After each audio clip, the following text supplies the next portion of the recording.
Okay, so hello everyone. आज की class में मैं स्टार्ट करूंगा बेसिकली पाइथागोरस थ्योरम के ऊपर क्लास है पूरी।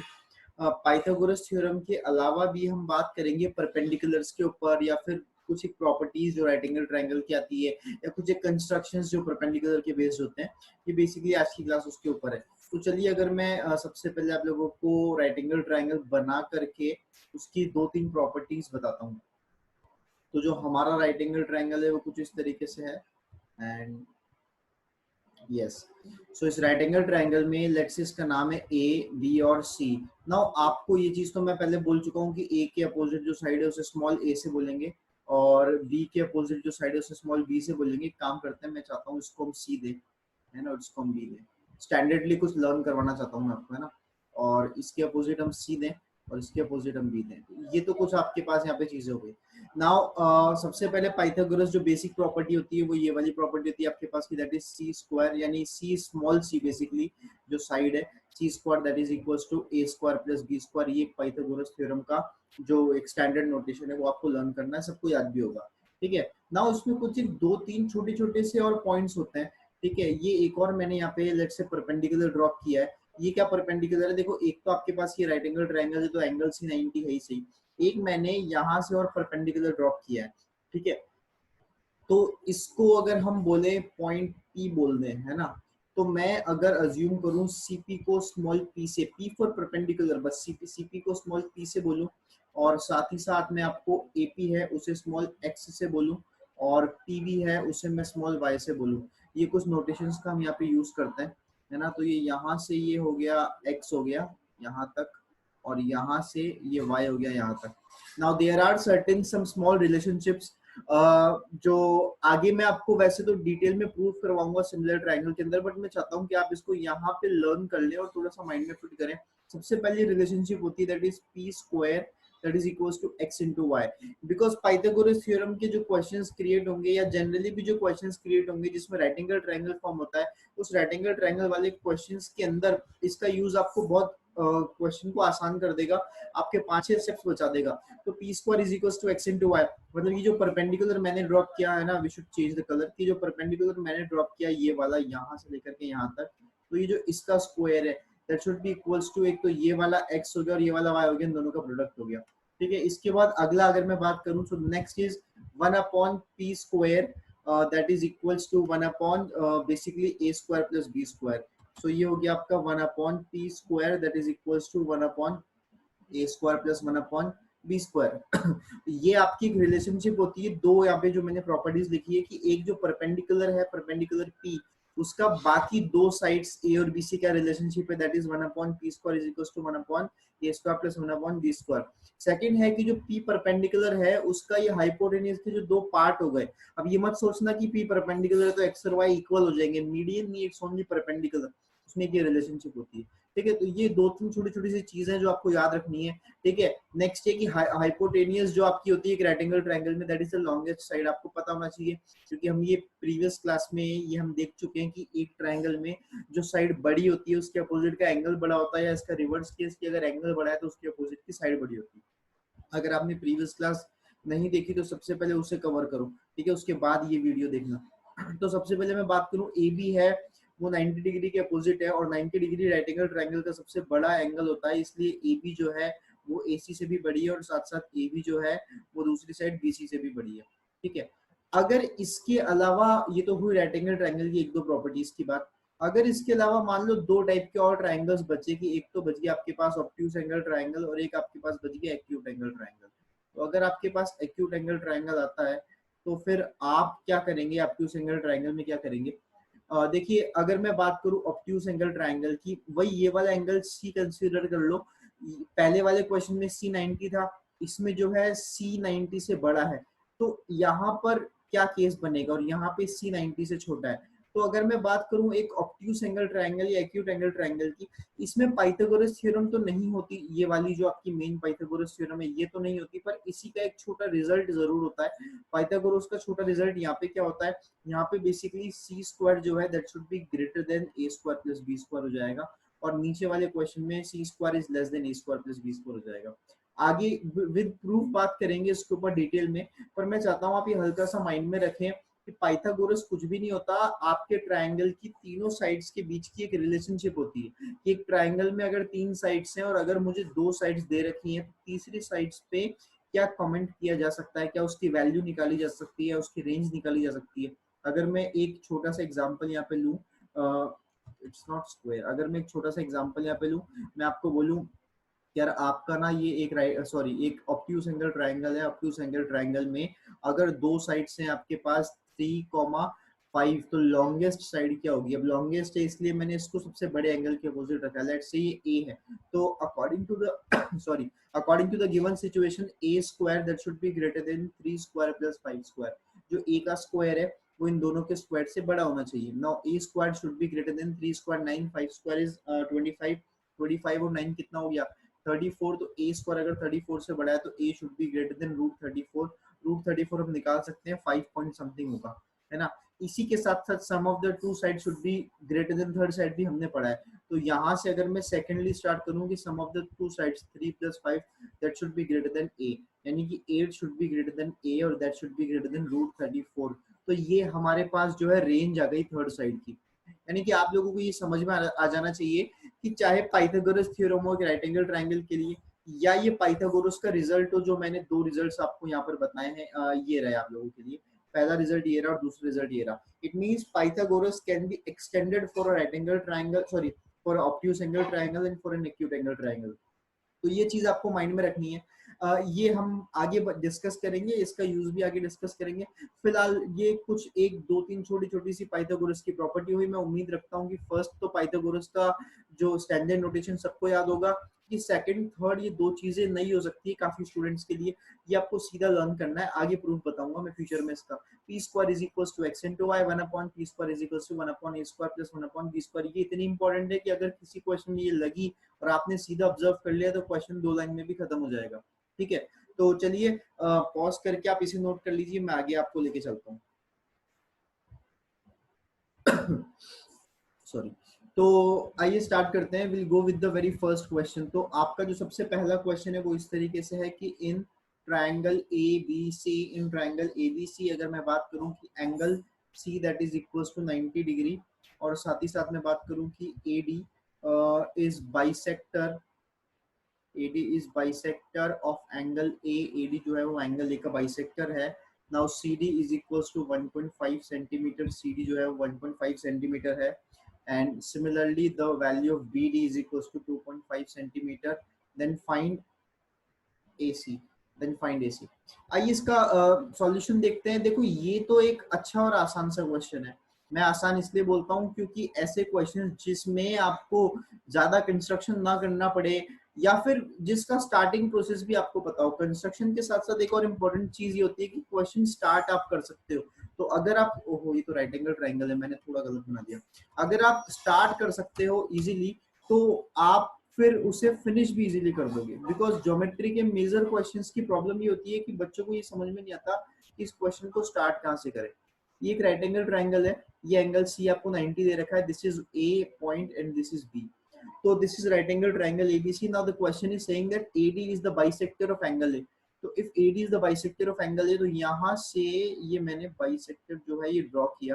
ठीक है, ये bisector है। कभी कभी कई बच्चे मिस्टेक कर देते हैं कि सर ये तो मिड पॉइंट दिख रहा है। It's not mid point, it's just the bisector। ये वाला आपका एंगल जो है वो a/2 हो जाएगा और सिमिलरली ये वाला एंगल भी आपका a/2 हो जाएगा। Now the next thing is this कि CD is 1.5, तो आपको CD की वैल्यू दे रखी है। ये CD आपको, सॉरी ये आपको CD दे रखा है। ये जो CD है यहाँ से यहाँ तक, इसकी लेंथ आपको दे रखी है दैट इज 1.5। एंड नेक्स्ट आपको BD में दे रखा है, BD यहाँ से 2.5। इस क्वेश्चन को कैसे सॉल्व करेंगे? You need to find the value of AC। Okay, देखिए इसको सॉल्व करने के there are lots of ways, क्योंकि इजी क्वेश्चन है तो करने के कई तरीके होते हैं ना। Will go with the very first method. यही मुझे आपको आज की क्लास में मुझे इस पे फोकस करवाना है।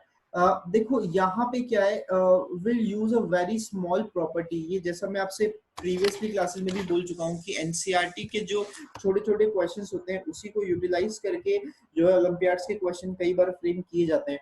ये भी कुछ वैसा ही है। We have a very small property कि अगर मैं एक छोटा सा ट्राइंगल यहाँ पे क्रिएट करता हूँ, ध्यान से समझना इस प्रॉपर्टी को, कि अगर मैंने यहाँ पर एक ट्राइंगल लिया है और इस ट्रायंगल में मैंने एक एंगल बाइसेक्टर ड्रॉ किया। Now this is the angle bisector. आप इस ट्रायंगल का कुछ भी नाम दे सकते हैं, मैं तो फिलहाल एबीसी देता हूँ। एबीसी के साथ साथ मैं आपको यहाँ पे मार्क करवा देता हूँ कि ये एंगल और ये एंगल जो है वो इक्वल है।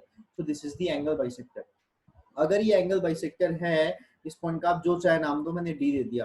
तो प्रॉपर्टी सेज दैट कि अगर आपने फुट ऑफ एंगल बाइसेक्टर से, mark my words, foot of angle bisector, now AD is the angle bisector, तो इसका फुट कौन होगा? डी होगा।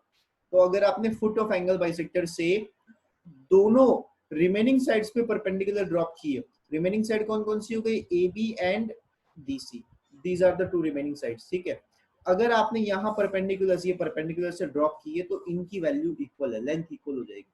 अगर ये वाला पॉइंट एम है, ये वाला पॉइंट एन है, तो मैं बोलूंगा M D is equals to N D. ये एक छोटी सी और बहुत इंपॉर्टेंट प्रॉपर्टी है हमारे लिए। इस पे बेस्ड क्वेश्चंस आ चुके हैं, आरएमओ में भी आ चुका है, मैं आपको करवाऊंगा आगे।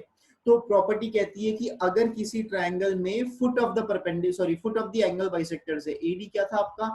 AD was the angle bisector. अगर आपका एडी एंगल बाइसेक्टर है, foot of the angle bisector, foot कौन सा आपका? डी है। तो foot of the angle bisector से अगर रिमेनिंग टू साइड्स पे परपेंडिकुलर ड्रॉप किए, रिमेनिंग टू साइड्स क्यों हुई? क्योंकि जो एंगल बाइसेक्टर एडी था वो किस पर आ रहा था? वो बीसी वाली साइड पे आ रहा था। अगर बीसी पे आ रहा था तो एबी और एसी आपकी क्या हो जाएगी? रिमेनिंग टू साइड्स हो जाएंगी। तो अगर रिमेनिंग टू साइड्स पे परपेंडिकुलर ड्रॉप करोगे तो उनका लेंथ क्या होगी? इक्वल होगी। उनकी लेंथ इक्वल करना, that is a very easy task. आपको कुछ नहीं करना। आपके ये जो दो ट्रायंगल है छोटे छोटे से, आप देखिए, these two triangles are congruent. Congruency मैं समझता हूँ हर स्टूडेंट को जो है दो ट्रायंगल कॉन्ग्रुएंट करना तो बाय हार्ट इजीली आता होगा। आप देखिए, एक तो आपका 90 90 का एंगल इक्वल है, ठीक है। एक क्योंकि एंगल बाइसेक्टर है तो ये वाला एंगल और ये वाला angle, these both angles are actually a/2। मैं यहाँ पे मार्क कर देता हूँ, these both angles are a/2। और एडी जो है वो दोनों में कॉमन है। तो it is actually RHS criteria, right angle, not RHS because right angle hypotenuse other side नहीं है, that is actually AAS criteria, angle side criteria से दोनों triangles क्या है? congruent है। और आपको पता है if two triangles are congruent then their corresponding parts are also equal। तो ये एक बहुत खास प्रॉपर्टी है। Now we are going to use the same property in this question। आप फील कीजिए कि मेरे इस क्वेश्चन में भी AD is the angle bisector। अगर AD एंगल बाइसेक्टर है तो D is actually the foot of the bisector। ये चीज मैं लिखता हूँ, है ना। D is what? This is the foot of bisector। अगर ये बाइसेक्टर का फुट है तो D से जब मैं दो परपेंडिकुलर्स ड्रॉप करूंगा, ठीक है, तो D से दो परपेंडिकुलर्स ड्रॉप करूंगा तो पहला परपेंडिकुलर तो देखिए D से इस तरफ ये हो गया, तो दिस इज द परपेंडिकुलर। और दूसरा परपेंडिकुलर D से ये ऑलरेडी ये लाइन है क्योंकि अपने आप 90 डिग्री पे मीट कर रही है। आप फील करो कि ये जो आपकी लाइन है D से AC पे, आपको D से दो परपेंडिकुलर ड्रॉप करने, एक AC पे और एक AB पे। यहाँ पे देख सकते हैं इस वाले डायग्राम में, है ना, इस वाले में एक AC पे और एक AB पे। तो ये वाला पॉइंट तो आपका कौन सा हो गया? M हो गया। तो फील करें कि DN अपने आप में एक परपेंडिकुलर है, तो ये दोनों की लेंथ इक्वल हो जाएगी by using the same property. तो मेरे पास DC is equals to DM आ गया। मुझे उम्मीद है यहाँ तक किसी को कोई प्रॉब्लम नहीं होगी। कोई भी प्रॉब्लम हो तो आप फील कर सकते हैं कि ये जो दो ट्रायंगल है आपके, ये वाले दोनों ट्रायंगल्स क्या है? कॉन्ग्रुएंट है, सही है। अब जैसे कि ये हुआ, okay, then you need to find the value of AC। अच्छा, जैसे ही मैंने बोला कि यार ये दोनों triangles congruent, it means triangle जो है ACD that is actually congruent to triangle ACD that is actually congruent to triangle AMD। मैं लिख देता हूं बाय AAS क्राइटेरिया, है ना। तो जैसे ही कॉन्ग्रुएंट हुए, आपको पता है कॉरेस्पॉन्डिंग पार्ट सेम हो जाएंगे, यानी जो AC है that should be equal to AM। AC किसके इक्वल हो जाएगी? AM के इक्वल हो जाएगी। और मैं इसे स्मॉल a अज्यूम कर लेता हूं। तो मैंने क्या करा, AC को जो है वो स्मॉल a अज्यूम कर लिया, तो AM भी अपने आप में कितना हो गया? स्मॉल a हो गया। तो मैं उम्मीद करता हूँ यहाँ तक किसी को कोई प्रॉब्लम नहीं होगी कहीं से कहीं तक। एंड DM जो वैल्यू है that is equals to DC, और उसकी वैल्यू कितनी दे रखी है? 1.5। तो ये वाली वैल्यू भी 1.5 हो जाएगी। नाउ इस छोटे से एक राइट एंगल ट्रायंगल पे फोकस कीजिए। अगर इस छोटे से राइट एंगल ट्रायंगल पे फोकस करें तो we can easily calculate the value of BM by using the Pythagoras theorem.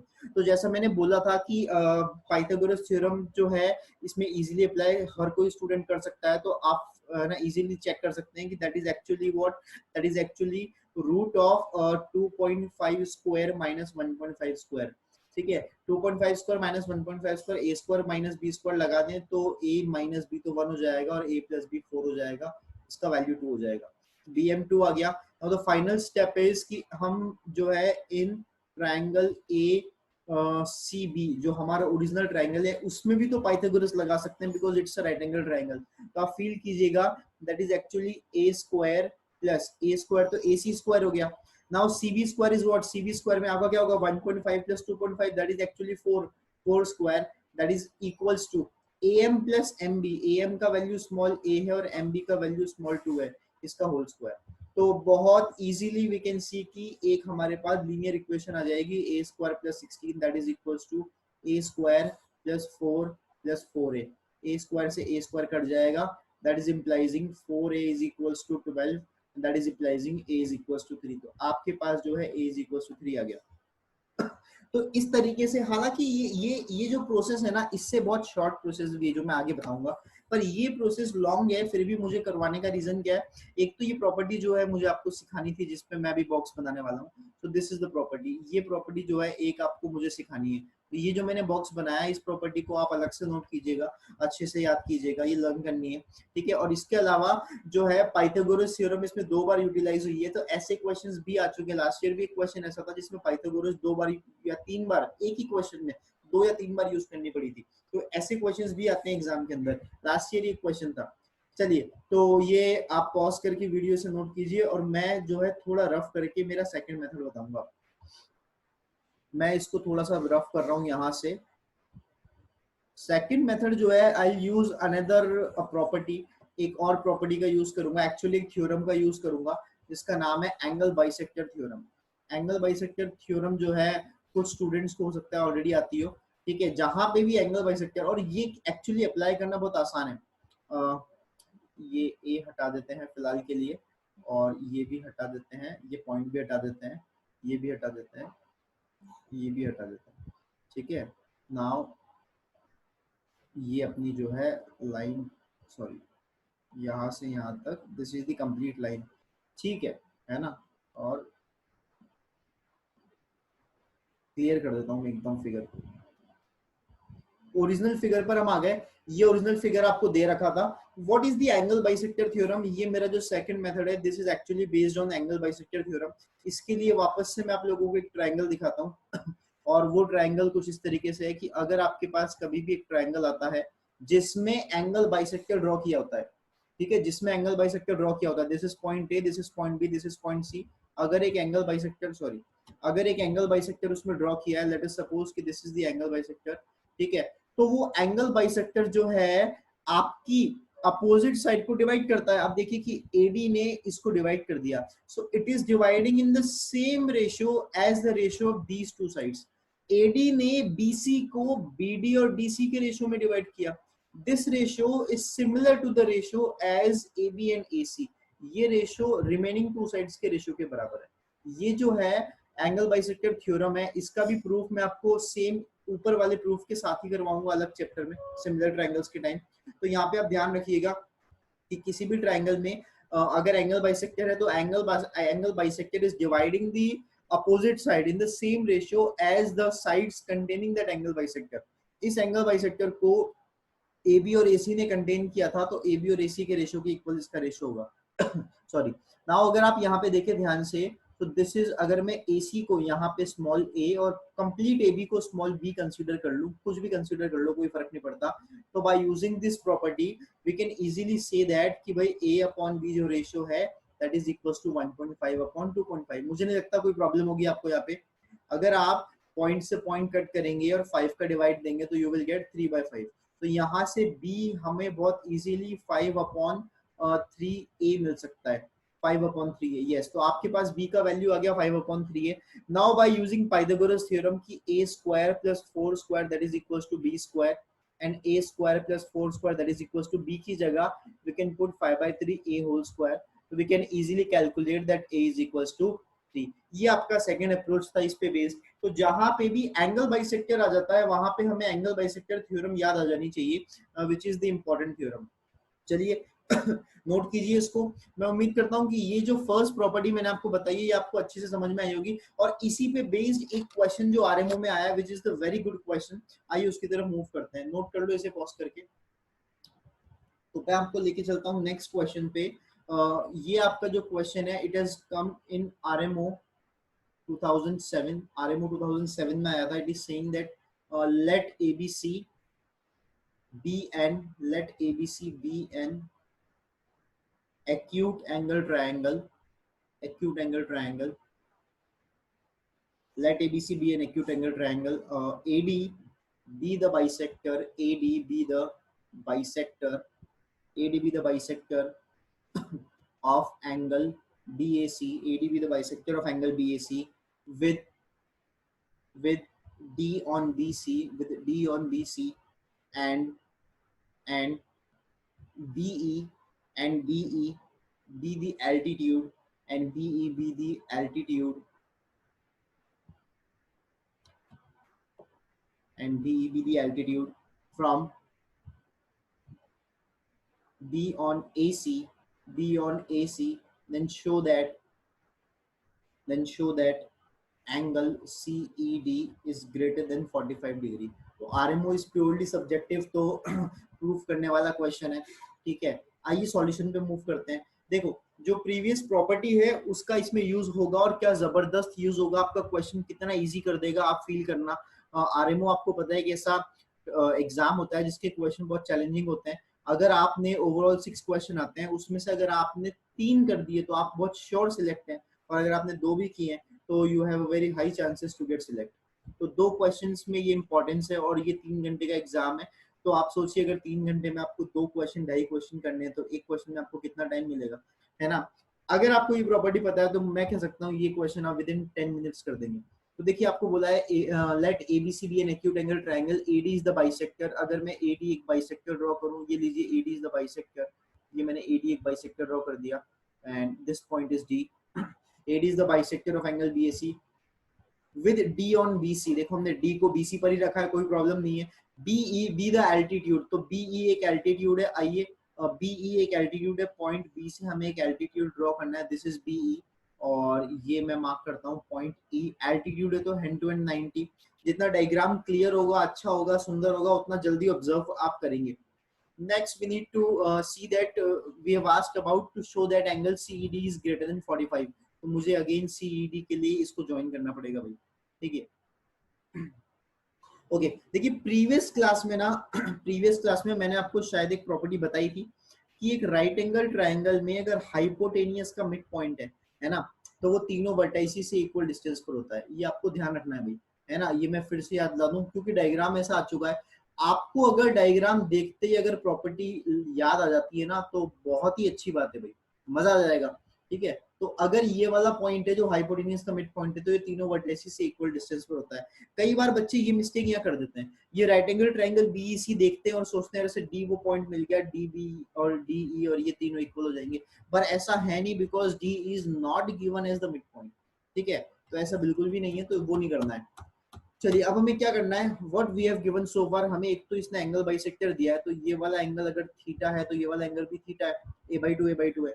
ठीक है, हमें एंगल CED पे फोकस करना है, मतलब इस वाले एंगल पे फोकस करना है. आइए इस वाले एंगल पे फोकस करना है. अब यार इस वाले एंगल पे फोकस तो करना है, पर इस वाले एंगल की वैल्यू कैसे निकाले. और देखो इसने वैल्यू नहीं पूछी. कई बच्चे यहाँ पे मिसलीड हो जाते हैं, वो क्या सोचते हैं कि सर इसकी वैल्यू निकाल दूं, 45 से बड़ी आ जाएगी, 50 60 70 मेरा काम हो जाएगा. वैल्यू आप निकाल ही नहीं सकते, बिकॉज कोई एक रेफरेंस एंगल ही नहीं दे रखा. एक जनरल सिचुएशन है क्वेश्चन की कि उसमें एक पॉइंट से एंगल बाइसेक्टर, जैसे ए से तो एंगल बाइसेक्टर ड्रॉ करवाया और बी से परपेंडिकुलर ड्रॉ करवाया, तो एंगल फिक्स कैसे आ जाएगा. तो ये आपको कंपेयर करके ही निकालना पड़ेगा. आप कंपेयर करके कैसे निकालेंगे देखना. मुझे जो एंगल चाहिए, देखो ये वाला एंगल है, अगर मुझे ये एंगल 45 से बड़ा प्रूफ करना है तो मुझे कंपेयर करना पड़ेगा. अगर मैं एक रैंडम एक ट्रायंगल की बात करूं, एक रैंडम ट्रायंगल के अंदर अगर मैं 3 एंगल को कंपेयर करूं, तो मुझे अगर ये पता है कि कोई साइड अगर बड़ी है तो उसके अपोजिट का एंगल बड़ा होगा. मान लो मैं बोलता हूं this is the longest side, तो ये वाला एंगल सबसे बड़ा हो जाएगा. लेकिन सबसे बड़ा हो भी जाएगा तो इसकी वैल्यू के बारे में आप क्या बोल सकते हो. आइए मैं आपको बताता हूँ. मान लो कि ये साइड A है, ये साइड B है और ये साइड C है. ठीक है, मैंने बोला C greater than A and C greater than B. C सबसे बड़ी साइड है, तो अगर C के अपोजिट का एंगल थीटा है और ये अल्फा है और ये बीटा है, तो मैं बोल दूंगा theta is greater than alpha and theta is greater than beta. और आपको पता है theta plus alpha plus beta इन सबका सम कितना है, 180 है. अगर मैं थीटा तो थीटा ही रहने दूं, अल्फा की जगह थीटा पुट कर दूं, बीटा की जगह थीटा पुट कर दूं, नाउ यू कैन सी मैंने अल्फा की जगह थीटा पुट किया जो उससे बड़ा है, बीटा की जगह भी थीटा पुट किया जो उससे बड़ा है, तो जो सम है वो 180 से बड़ा हो जाएगा और इसी के अकॉर्डिंग थीटा 60 से बड़ा हो जाएगा. तो ये बहुत अप्रोच मैंने आपको बताया एंगल कंपेयर करने वाला, कि इस तरीके से we can compare the angles, कि कोई एंगल 60 से बड़ा है, चलो, लेकिन यहाँ पे तो 45 से बड़ा बोला नहीं है। अगर 45 से बड़ा नहीं बोला तो फिर सॉरी 60 से बड़ा नहीं बोला तो 45 से बड़ा कैसे लाए? अगर कोई एंगल 60 से बड़ा हुआ तो 45 से भी बड़ा हो जाएगा। एक तो हम इसका यूज कर सकते हैं। एक और दूसरी अप्रोच क्या हो सकती है कि अगर मेरे पास एक राइट एंगल ट्रायंगल है, एक राइट एंगल ट्रायंगल है, इस राइट एंगल ट्रायंगल में ये तो एंगल 90 है, अगर मान लो ये दोनों साइड इक्वल इक्वल हो जाती है तो एंगल 45 45 हो जाते हैं बचे हुए दोनों। और अगर इक्वल नहीं होती, मान लो ये स्मॉल ए और ये स्मॉल बी है, और मैं बोलता हूँ भाई ए बड़ी है बी से, अगर ए बी से बड़ी है तो ए के अपोजिट थीटा बी के अपोजिट अल्फा से बड़ा होगा। आपको पता है थीटा प्लस अल्फा दोनों का सम कितना है? 90 है। तो आप एक काम करो, थीटा को तो थीटा ही रहने दो और अल्फा की जगह भी थीटा पुट कर दो, और दोनों का जो सम है अब इक्वल्स टू 90 की जगह सॉरी अल्फा की जगह भी थीटा पुट करो। अब दोनों का सम जो है इक्वल्स टू 90 की जगह क्या हो जाएगा? ग्रेटर देन 90, क्योंकि आपने अल्फा की जगह क्या पुट किया? थीटा पुट किया। यहाँ तक मुझे उम्मीद है कि सबको समझ आ रहा होगा। 2 theta that is greater then 90, और यानी कि थीटा इज ग्रेटर देन 45, तो एक्यूरेट थीटा ग्रेटर देन 45 यहाँ आ सकता है। तो आपके पास दोनों अभी ऑप्शंस ओपन है, आप चाहें तो एक राइट एंगल ट्रायंगल क्रिएट करें, राइट एंगल ट्रायंगल क्रिएट करके आप एंगल ग्रेटर देन 45 लेके आ सकते हैं, या फिर आप जो है यहाँ से जाएं कि आप ये वाला अप्रोच यूज करें। पर देखो 45 से बड़ा अगर एंगल है तो जरूरी नहीं है कि वो 60 से बड़ा भी आए, ठीक है। तो मैं एक काम करता हूँ, मैं राइट एंगल ट्रायंगल वाली अप्रोच से शुरू करता हूँ, ठीक है। एक चीज तो ये हो गई आपकी, है ना। इस तरीके से मतलब क्या है कि ये सिचुएशन ज्यादा देखी हुई नहीं होती है बच्चों ने, कि हमें कोई एंगल कैसे ग्रेटर देन 45 या ग्रेटर देन दिस या ग्रेटर देन दिस करना है। तो उसके लिए हमें क्या करना है वो मैंने आपको बताया। आइए आगे बढ़ते हैं। तो मैं राइट एंगल ट्रायंगल बनाने के लिए डी से एक परपेंडिकुलर ड्रॉप करता हूँ। डी से परपेंडिकुलर मैंने ड्रॉप किया, दिस इज द परपेंडिकुलर, ये पॉइंट एम है, सही है। आप फील कर सकते हैं कि ट्रायंगल जो डी एम ई है वो एक आपका कैसा है? राइट ट्रायंगल है भाई। और इस राइट ट्रायंगल में ये जो एंगल अल्फा है ये वही एंगल है जिसकी आपको वैल्यू ग्रेटर देन 45 चाहिए। जैसे ही आप एंगल बाइसेक्टर ड्रॉ करोगे ना, आपका माइंड क्लिक होना चाहिए, अरे यार ये क्या हुआ, ये क्या हुआ, ये आपके पास एडी जो आपका एंगल बाइसेक्टर था, एडी इज द बाइसेक्टर, उसके फुट से परपेंडिकुलर ड्रॉप हुआ।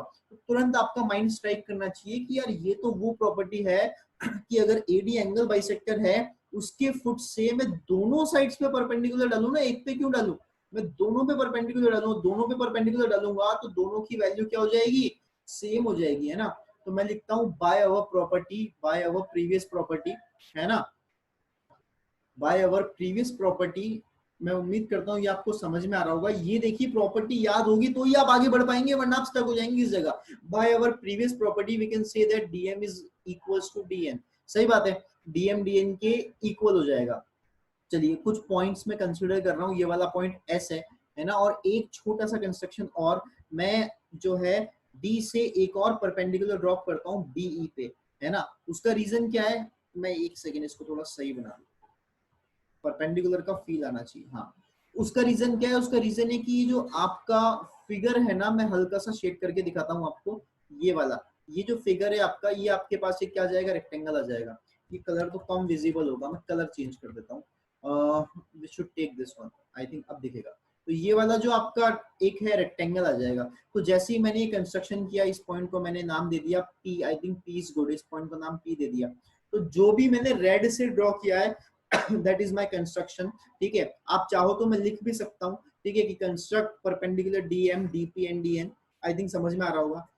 नाउ क्या करें, कैसे हम ये प्रूफ करें? देखिए जरा, सबसे पहले आपको ये समझ में आ रहा होगा कि यहाँ पे जो डी एन है that is greater than D S, क्योंकि एस तो डी एन के बीच का एक पॉइंट है ना, डी एन बड़ी साइड है उसके बीच में एक पॉइंट है और वहां पे एस है, ठीक है।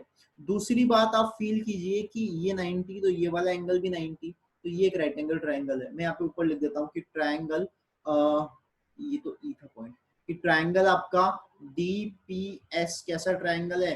राइट ट्रायंगल है ना, राइट ट्रायंगल। तो अगर ये राइट एंगल ट्रायंगल है तो hypotenuse is the longest side. तो डीएस अगर हाइपोटेनियस है, क्योंकि 90 के अपोजिट है, ये लॉन्गेस्ट है, तो ये डीपी से भी बड़ी होगी। इतना मैं उम्मीद करता हूँ आपको समझ में आ गया होगा कि D N is greater than D S, और डी एस हाइपोटेनियस है तो वो डीपी से बड़ी होगी। मैंने आपको इस वीडियो के स्टार्टिंग में ये प्रॉपर्टी बताई। ओके यानी कि मैं सिमिलरली सिंपली कह सकता हूँ यहाँ से कि D N is actually greater than D P.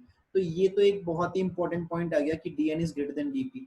चलिए अब आप एक काम कीजिए, आप मुझे ये बताइए कि डी एन किसके इक्वल है, वो डी एम के इक्वल है। तो यहाँ से हम ये भी बोल सकते हैं कि D M is greater than D P. बहुत ही बढ़िया, हम बोल सकते हैं क्योंकि डी एन किसके इक्वल है, डी एम के इक्वल है। ठीक है, अब जो ये मेरा फिगर आया था डी एम ई पी, ये एक रेक्टेंगल आया था। क्यों रेक्टेंगल आया था, क्योंकि इसके तीन एंगल 90 है। अगर तीन एंगल 90 तो बाय डिफॉल्ट फोर्थ एंगल को भी क्या होना पड़ेगा, 90 ही होना पड़ेगा और एक रेक्टेंगल होगा। आप सब जानते हैं रेक्टेंगल की अपोजिट साइड्स क्या होती है, सेम होती है। अगर रेक्टेंगल की अपोजिट साइड सेम होती है तो डीपी किसके इक्वल है, एम ई के इक्वल है ना। इसीलिए मैंने कंस्ट्रक्शन किया था, डीपी किसके इक्वल है, एम ई के इक्वल है। डीपी एम ई के इक्वल है तो यहाँ पे डीपी की जगह we can put M E. तो D M is greater than M E, और ये वो फाइनल एक्सप्रेशन है जिसकी मुझे रिक्वायरमेंट है। नाउ आप ध्यान से देख सकते हैं कि जो हमारा ओरिजिनल ट्रायंगल है, ये छोटा सा ट्रायंगल, मैं इसको अलग से ड्रॉ करके दिखाता हूँ आपको, थोड़ा और बड़ा कर देते हैं। कि ये जो अपना एक राइट एंगल ट्रायंगल यहाँ पे कंस्ट्रक्ट हुआ है, इस राइट एंगल ट्रायंगल का जो नाम है दैट इज ई डी और एम, जो 90 डिग्री है। इस 90 डिग्री में ये जो साइड डी एम है, ये इस एम ई से बड़ी आ गई है। तो डी एम के opposite D M is greater than M E, D M is greater than M E. अगर डी एम एम ई से बड़ी है तो डी एम के अपोजिट जो एंगल अल्फा है वो एम ई के अपोजिट एंगल बीटा से बड़ा होगा। और अगर अल्फा बीटा से बड़ा होगा तो मैं आपको बता चुका हूँ कि दोनों का सम जो है वो alpha plus beta that is equals to 90 है। और अल्फा बीटा से बड़ा है, it means alpha should be greater than 45 होना चाहिए। और ये आपका क्वेश्चन जो है वो हेंस प्रूव हो गया। आप देख सकते हैं कि आगे का जो रीजनिंग मैंने दिया है ना वो बहुत टफ नहीं है, that is very easy reasoning. मैं फिर बता दूं कि दैट इज डी एन वो डी एस से बड़ी है, डी एस हाइपोटेनियस है तो डीपी से बड़ा है। डीपी जो है वो डीपी जो है वो एम ई के इक्वल है। तो मैंने यहाँ पे पूरा क्लियरली लिख रखा है कि D N is greater than DP and D N is equals to यहाँ पे एम ई। तो D M is greater than DP और डीपी किसके इक्वल है, एम ई के। तो D M is greater than M E. तो ये मेरा क्वेश्चन यहाँ से प्रूव हुआ। तो आप देखिए इस क्वेश्चन में जो दो इंपॉर्टेंट चीजें हैं वो ये थी कि एक तो आपको ये पता होना चाहिए कि कभी भी एंगल ग्रेटर देन 45 या ग्रेटर देन 60 आए तो कैसे अप्रोच करना है। सेकंड, आपको ये समझ में आना चाहिए कि यहाँ पे एंगल बाइसेक्टर दिया है और एक परपेंडिकुलर ड्रॉ करना है, तो तुरंत ये प्रॉपर्टी आपके माइंड में आ जानी चाहिए। तो मैं उम्मीद करता हूँ कि ये क्वेश्चन आपको समझ आया होगा और यहाँ से एक फील भी आया होगा कि ज्योमेट्री के अंदर क्वेश्चन सॉल्विंग स्ट्रेटेजी आपकी तभी बिल्ड होगी जब आपको छोटी छोटी प्रॉपर्टी समझ में आएगी और आप जैसे ही क्वेश्चन में उनकी रिक्वायरमेंट देखेंगे वो आपको स्ट्राइक करनी चाहिए। तो इसीलिए इन प्रॉपर्टीज को बहुत अच्छे से लर्न करना, ठीक है। चलिए पॉज करके वीडियो को नोट कीजिए, मैं आपको आगे लेके जाता हूँ।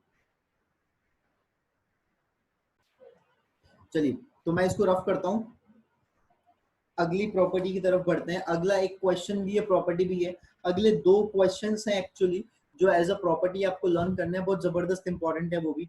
आपसे कह रहा है क्वेश्चन कि if P is a point, अच्छा मैं लिखता हूँ, ठीक है। If P is inner point, if P is inner point of rectangle ABCD, P is inner point of rectangle ABCD, then prove that आपको proof क्या करना है, then prove that PA square plus PC square that is equals to PB square plus PD square। अच्छी, बहुत ही अच्छी property है, useful property है, ठीक है। एक रेक्टेंगल की बात की है, ये मेरा टूल इतना बढ़िया है कि रेक्टेंगल को मैं ऐसे ही बना दूंगा, है ना। एक रेक्टेंगल की बात की है, इस रेक्टेंगल में this point is A, this point is B, this point is C and this point is D, ठीक है। आपको बोला है P is an inner point, कहीं भी ले सकते हो, जरूरी नहीं है डायगोनल्स के इंटरसेक्टिंग पॉइंट लो, कहीं भी ले लो। मैं इसको यहाँ पे ले रहा हूँ कि this is the point P. तो आपसे बोला है कि पी इज अ पॉइंट, तो मुझे रिक्वायरमेंट है पी ए की, इसे मैं ज्वाइन कर रहा हूँ। नेक्स्ट मुझे रिक्वायरमेंट है पी बी की, मैं इसे ज्वाइन कर रहा हूँ। इसके अलावा पी सी की, इसके अलावा पी डी की, फाइनली ये। तो ये आपके पास चारों मैंने ज्वाइन कर दिया। मुझे प्रूफ करना है P A square plus P B square plus P C square plus P D square that is actually equals to that is actually equals to sum of the two square is equals to sum of the other two square। तो कोई problem नहीं हो, इसीलिए P A को हम एक काम करते हैं, यहाँ पे पी ए को स्मॉल ए अज्यूम कर लेते हैं for the sake of the simplicity, P B को स्मॉल बी अज्यूम कर लेते हैं, पीसी को स्मॉल सी अज्यूम कर लेते हैं और पीडी को स्मॉल डी अज्यूम कर लेते हैं। ये चार आपके पास जो है आपके पास साइट्स के स्मॉल नेम्स आ गए। नाउ मुझे जो है इन दोनों में सॉरी इन दोनों में स्क्वायर्स के अंदर रिलेशनशिप लेकर के आनी है। अब देखो कैसे आती है, स्क्वायर के अंदर रिलेशनशिप आती है पाइथागोरस थ्योरम से। पाइथागोरस थ्योरम कब एप्लीकेबल होती है, जब एक राइट एंगल ट्रायंगल होता है। यहाँ पे रेक्टेंगल है तो राइट एंगल तो आपको दे रखा है ये और बाकी के दो भी दे रखे हैं, बट इसका यूज कैसे करें, इस ये जो राइट एंगल है कोई ट्रायंगल क्रिएट ही नहीं कर रहा, तो आपको एक ऐसा कंस्ट्रक्शन करना है भाई जो आपका ट्रायंगल बनवा सके, जो इसको इजीली तैयार करवा सके। कैसे करेंगे देखना, यहां से मैं काम करता हूँ, P से एक लाइन ड्रॉ करता हूँ parallel, this is the construction. धीरे धीरे आप लोग समझते जाएंगे, जैसा मैं आपको पहले बोल चुका था कंस्ट्रक्शन, ठीक है, कि कैसे करते हैं, कब करते हैं, क्यों करते हैं। बाकी यहाँ पर तो रिक्वायरमेंट ये है कि भाई हम किस तरीके से आगे बढ़े, किस तरीके से कंस्ट्रक्ट करें कि हमारे राइट एंगल ट्रायंगल फॉर्म हो। अब आप फील कीजिएगा, जो दो मैं आपको मार्क करके दिखाने वाला हूँ कि एक आपका ये राइट एंगल ट्रायंगल है, एक आपका ये एक राइट एंगल ट्रायंगल है, सिमिलर वे में एक आपका ये राइट एंगल ट्रायंगल है और एक आपका ये राइट एंगल ट्रायंगल है। ये आपके चार राइट एंगल ट्रायंगल कंस्ट्रक्ट हो गए, और इन चारों राइट एंगल ट्रायंगल के जो हाइपोटेनियस है ये वही पॉइंट्स है जो हमें और आपको चाहिए। सही बात है ना? तो मेरे हिसाब से इसमें कोई प्रॉब्लम नहीं होगी, ठीक है। आगे बढ़ते हैं, आगे बढ़ने के लिए मैं एक काम करता हूँ, ये वाला पॉइंट है इसको P मार्क करता हूँ, ये वाला पॉइंट को Q मार्क करता हूँ। अब मैं चाहता हूँ ये AP है, इसे आप लोग कुछ ना कुछ नाम दे, तो इस AP को मैं स्मॉल x देता हूँ, और यहाँ पे QB के बारे में आपका क्या ख्याल है? एक बात बताइए, ABQP के बारे में क्या ख्याल है? दैट इज कंप्लीट ABQP, वो क्या होने वाला है? वो एक रेक्टेंगल होने वाला है, क्योंकि उसका हर एंगल 90 है ना। और आपको पता है रेक्टेंगल की अपोजिट साइड्स क्या होती है? इक्वल होती है। Very good. In the similar way ये y है, in the similar way DPQC का भी हर एंगल आपको कितना दिख रहा होगा? 90 दिख रहा होगा। तो ये भी एक क्या रेक्टेंगल है। तो मैंने कुछ नहीं किया, पॉइंट P से एक लाइन ड्रॉ की है PQ which is actually parallel to AB। अब PQ अगर AB के साथ पैरेलल है, इसका मतलब है कि करस्पॉन्डिंग एंगल सेम होगा, और ये एंगल 90 है तो ये एंगल भी क्या होगा? 90 होगा। और अगर ये एंगल भी 90 होगा तो राइट एंगल ट्रायंगल क्रिएट हो जाएगा। तो कंस्ट्रक्शन जो है वो रिक्वायरमेंट बेस्ड होता है। मेरी रिक्वायरमेंट ये थी कि मुझे प्रूफ करना था यहाँ पे, अगर मैंने ABCD ने अज्यूम कर लिया है तो मुझे प्रूफ करना था A square plus C square that is equal to B square plus D square. आप देख सकते हैं कि मुझे ये चीज प्रूफ करनी थी जो यहाँ बॉक्स में बंद है, और अगर मुझे ये चीज प्रूफ करनी है तो मुझे पाइथागोरस थ्योरम ABCD में क्रिएट करनी पड़ेगी। सही बात है। अगर मुझे पाइथागोरस थ्योरम ABCD के लिए क्रिएट करनी पड़ेगी, कुछ बात तो नहीं, हाँ ठीक है, पाइथागोरस ABCD में क्रिएट करनी पड़ेगी, तो इसीलिए मैंने कंस्ट्रक्शन किया। नाउ यू कैन इजीली सी कि ये तो y हुआ, तो सिमिलर वे में ये भी y हुआ, करेक्ट। अब एक काम करते हैं, ये वाला जो आपके पास, अच्छा ये मैंने पॉइंट P दे रखा था ना, हाँ मुझे ये दिख रहा था, इसे R मान लो भाई, बाहर वाले, ठीक है। तो ये आपके पास एक साइड ये बची और एक आपके पास ये बची, तो इसको तो अपन एक काम करते हैं, पी आर को मैं क्या मार्क करता हूँ? W मार्क करता हूँ, और इसको मैं स्मॉल XYZ मार्क कर देता हूँ। चलिए, तो यहाँ पे ये मैंने अज्यूम किया है। नाउ यू कैन सी कि A स्क्वायर क्या होगा? A square is actually equal to X square plus W square. मैं उम्मीद करता हूँ ये आपको समझ में आएगा, है ना, कोई प्रॉब्लम नहीं आएगी। नेक्स्ट है B square, B square is actually equal to Z square plus X square. Similarly, C square is equals to Y square plus Z square, and the last D square actually that is equals to Y square plus W square. अब जो आपको proof करना है आप उन्हें add कर दीजिए, A square plus C square, तो आप देख सकते हैं A square plus C square that is equals to X square plus W square plus Y square plus Z square. In the similar way आपको चाहिए B square plus D square, आप देख लीजिए B square plus D square that is equals to Z square plus X square plus Y square plus W square। और आप देखेंगे कि दोनों साइड्स के राइट हैंड साइड जो है वो एकदम इक्वल है, और यहाँ से ये क्या होता है? Hence proof. तो ये जो है सॉरी, ये जो है अपने आप में खास प्रॉपर्टी है कि किसी रेक्टेंगल के अंदर, या फिर स्क्वायर में भी चलेगा, because square is also rectangle, किसी रेक्टेंगल या स्क्वायर के अंदर अगर एक पॉइंट है तो वो पॉइंट से अपोजिट वर्टाइसिस की डिस्टेंस के स्क्वायर का सम बाकी दोनों अपोजिट वर्टाइसिस की डिस्टेंस के स्क्वायर के सम के इक्वल होगा। इस थ्योरम का नाम है ब्रिटिश फ्लैग थ्योरम, क्योंकि अगर आप डायग्राम देखेंगे तो कुछ कुछ ब्रिटिश फ्लैग के जैसा दिखेगा, इसीलिए इसको ब्रिटिश फ्लैग थ्योरम भी कहते हैं। ठीक है, तो मैं उम्मीद करता हूँ ये ब्रिटिश फ्लैग थ्योरम आपके माइंड में रहेगी। चलिए पॉज करके नोट कीजिए, आगे बढ़ते हैं अगले वाले क्वेश्चन की तरफ। Next question, again a question come property. जो आपसे कहती है कि if diagonals of ABCD are perpendicular to each other, then we need to prove that कि AB का स्क्वायर प्लस CD का square that is equals to AD का square plus BC का स्क्वायर। आइए स्टार्ट करते हैं। देखिए ये एक आपको क्वाड्रिलेटरल दे रखा है, एक जनरल सा क्वाड्रिलेटरल है जिसके डायगोनल्स क्या है, परपेंडिकुलर है। अगर मैं आपको डायग्राम दिखाऊं तो कुछ एक रैंडम सा अपन डायग्राम इसको ऐसा ले सकते हैं कि ये तो आपका डायग्राम है, ठीक है। अब इसके अगर मुझे परपेंडिकुलर सॉरी डायगोनल्स की बात करनी है, ये इसका डायगोनल हो गया और ये इसका डायगोनल हो गया, और according to the given situation ये डायगोनल अपना कितने डिग्री पे मीट कर रहा है, 90 पे। इसी डायग्राम को इजी करवाता हूं मैं। अच्छा ये नाम ए है, ये बी है, और ये सी और ये डी है। मैं इसी को बहुत इजी करवाता हूं। मैं चाहता हूं कि आप डायगोनल्स को ऐसे बना लो, आपका काम ही खत्म हो जाएगा। अगर आपने डायगोनल्स ऐसे बना दिए तो आपका खेल खत्म हो गया भाई। खेल कैसे खत्म हो गया, देखिए जरा कि अगर ये डायगोनल्स परपेंडिकुलर हो गए तो ये जो है आपका पूरा क्वाड्रिलेटरल फॉर्म हो गया। अगर ये पूरा, हालांकि देखो ये काइट जैसा लग रहा है पर काइट मानना मत, एक जनरल क्वाड्रिलेटरल है। अगर ये ऐसा हो गया तो this point is A, this is B, this is C and this is D, और ये 90 डिग्री पे मीट करते हैं। सॉरी, आप अज्यूम कीजिए, क्या अज्यूम करवाऊं मैं आपको। अपन एक काम करते हैं, ए बी को अपन अज्यूम, चलो ए बी को अपन रहने देते हैं, अंदर अज्यूम कर लेते हैं। इस पॉइंट को अगर मैंने पी बोला तो पी ए को स्मॉल ए, अगेन ये स्मॉल बी, कलर चेंज कर लेते हैं तो आपको क्लियरली विजिबल रहेगा और अलग से पॉइंट आउट हो जाता है। ये ए, ये बी, ये सी और ये डी, ठीक है। तो आपको क्लियरली दिख रहा है कि यार ये तो एक राइट एंगल ट्रायंगल है। सिमिलर वे में ये भी एक राइट एंगल ट्रायंगल है, सिमिलर वे में बाकी के दो भी राइट एंगल ट्रायंगल है। तो यहाँ से अगर मैं स्टार्ट करूं तो ए बी स्क्वायर क्या होगा, that is actually A square plus B square, और बी सी स्क्वायर क्या होगा, पाइथागोरस थ्योरम से B square plus C square. C D square क्या होगा, पाइथागोरस थ्योरम से कैपिटल डी होना चाहिए। सी डी स्क्वायर क्या होगा, पाइथागोरस थ्योरम से सी स्क्वायर प्लस डी स्क्वायर होगा। And finally A D square क्या होगा, that is actually A square plus D square होगा।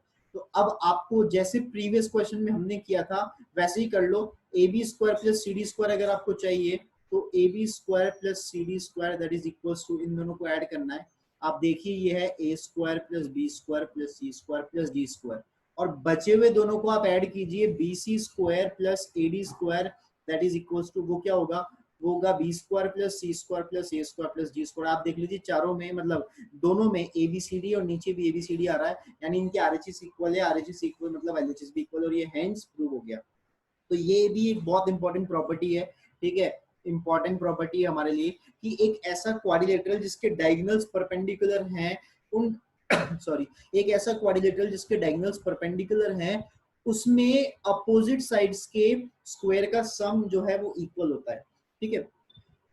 इसी फिगर से रिलेटेड मैं आपको एक और प्रॉपर्टी यही बताता हूँ, हालांकि उसका प्रूव हम फ्यूचर में आगे करेंगे भविष्य में, पर वर्तमान की अगर मैं बात करूं तो मैं आपको इसमें कुछ एक प्रॉपर्टी और बताना चाह रहा हूं। मान लो ये जो क्वाड्रिलेटरल है, ये इसके चार ट्रायंगल क्रिएट हो रहे हैं आपकी आंखों के सामने, है ना, ये चार ट्रायंगल क्रिएट हो रहे हैं।